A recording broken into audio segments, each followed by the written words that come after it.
Okay, so it's April 11th, 2024. We're at Bongoletu School in Oudtshoorn. It's our first day of the solar caravan in Oudtshoorn. We've run into this fantastic human being by the name of Giovanni, which means gift of God. It's an Italian name. And Giovanni's got quite a heartwarming story. And we're hoping that somebody watching this video out there is touched and steps forward to assist in some of the challenges that Giovanni is facing on a personal scale, but also Giovanni is very active in the community and doing some fantastic work despite and maybe because of some of the challenges that he's had in his life.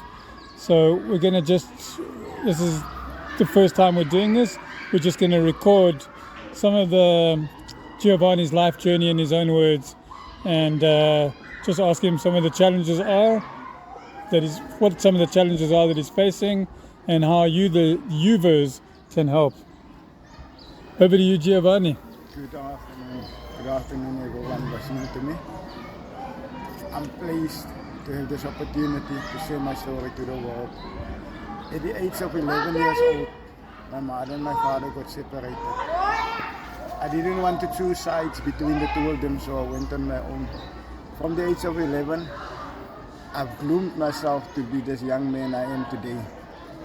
I went into the wrong side of the world by colliding with gangsterism and stuff, and I had to make a decision whereby life and death was at the point. I made the decision to come to Oudtshoorn. In Oudtshoorn I came at 2017. I started my soccer club in Oudtshoorn, whereby it was so impactful that a head coach, or should I say a UEFA B licensed coach, saw it and he started the football academy in Oudtshoorn. I'm currently volunteering as a gardener, a soccer coach, and as a caretaker over the classes where teachers are absent. My stories are heartwarming because at the end of the day I have a family of 4 whom I should provide for. But due to I'm volunteering at the schools and I don't get any assistance, I just go on to other people and ask for scrap metal. If there's anybody out there hearing my story and willing to help me, please come into contact with Mr. Crosby. Mr. Crosby will be in contact with me. I have my own soccer club which I provide out of my own pocket, whereby I don't have pockets, which means I don't work, but I make things possible for these younger kids. We started this program with less than 250 kids. It's in our 4th year and we're running almost to 1,250 kids. We're pleading on those, the privileged ones, to come and assist the younger boys. We are trying to make a way for them out of gangsterism, corruption, crime, and the death, which is the ultimate pathway for everybody. But in the city that we are in, that is becoming a norm due to there's no interest in our younger ones. Anybody that is willing to start something with me personally, I'm hands-on. I'll provide 110% and I'll be always enthusiastic to do something better and better the lives of the young ones. Please help. My football club's name is Rising Stars FC. Please help Oudtshoorn community so we can help the universe to become a better place. Thank you. What would you need in terms of the football club? What are the needs there? In the football club, we don't have soccer balls. We only have one playing kit. We don't have a training kit. We don't actually have a field where we train. What I must do now, I must do my coaching, my football club coaching on the school premises, whereby I assist the school by doing free coaching for the school. We don't have balls. We struggle with soccer boots for the kids. We doing shoe drives to get any type of shoes to give to the younger ones so they can have shoes on their feet when they play at the fields, because the fields are full of thorns. In Oudtshoorn, the thorns grow better than the grass.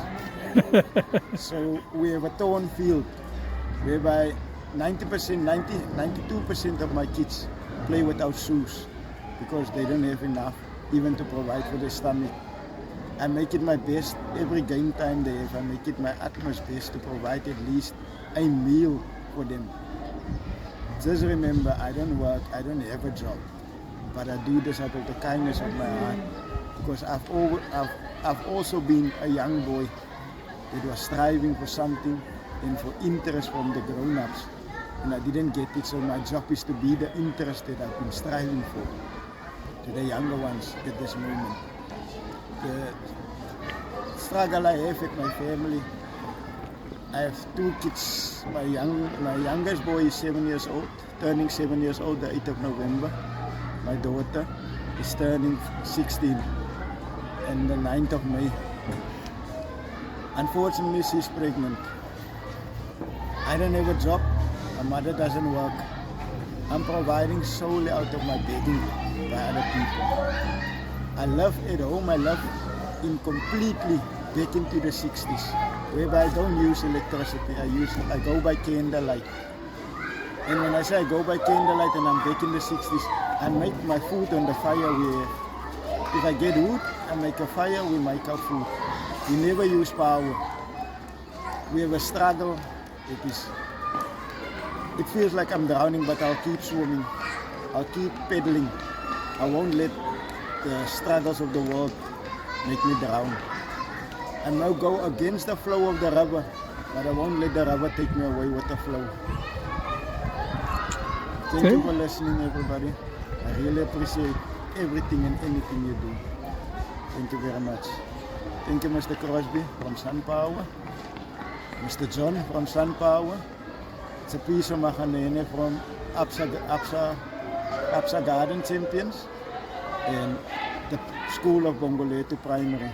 The teachers for assisting me when they can, where they can, and the family and friends I've made in this school. Thank you, everybody.